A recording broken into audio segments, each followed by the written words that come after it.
சென்னையில் வழக்கறிஞர் கொடூரமாக வெட்டி கொலை செய்யப்பட்ட சம்பவம் பரபரப்பை ஏற்படுத்தியுள்ளது. அழுகிய நிலையில் உடல் கிடந்த நிலையில் மரணத்தில் உள்ள மர்மம் விலகுமா? சென்னையில் விருகம்பாக்கம் பகுதியில் கணபதி ராஜ் நகரில் அடுக்குமாடி குடியிருப்பு ஒன்று உள்ளது. அங்குள்ள வீடு ஒன்றில் 2 நாட்களாக பூட்டியிருந்த நிலையில் உள்ளே இருந்து துர்நாற்றம் பேசியுள்ளது. இதையடுத்து பக்கத்து வீட்டில் உள்ளவர்கள் விருகம்பாக்கம் போலீசாருக்கு தகவல் தெரிவித்துள்ளனர்.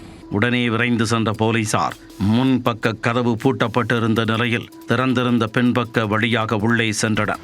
வீட்டிற்குள் வெட்டு காயங்களுடன் அழுகிய நிலையில் இளைஞரின் உடல் கிடந்துள்ளது.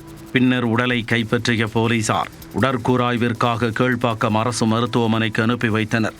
தலையில் வெட்டப்பட்ட கத்தி அப்படியே இருந்ததால் கொலை வழக்காக பதிவு செய்து போலீசார் விசாரணையை தீவிரப்படுத்தினர். கொலை செய்யப்பட்டவர் வேளச்சேரியைச் சேர்ந்த வழக்கறிஞர் வெங்கடேஷ் என்பது தெரிய வந்தது.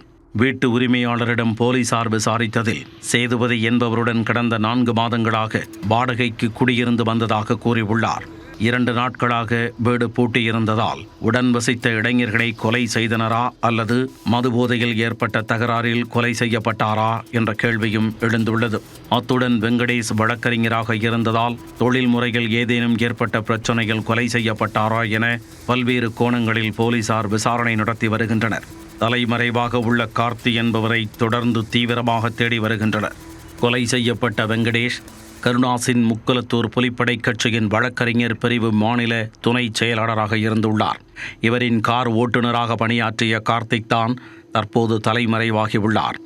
கடைசியாக வெங்கடேஷ் தங்கியிருந்த அடுக்குமாடி குடியிருப்புக்கு கடந்த 27ஆம் தேதி கார்த்தி மற்றும் அவரது நண்பர் ரவி உட்பட 4 பேர் வந்துள்ளனர்.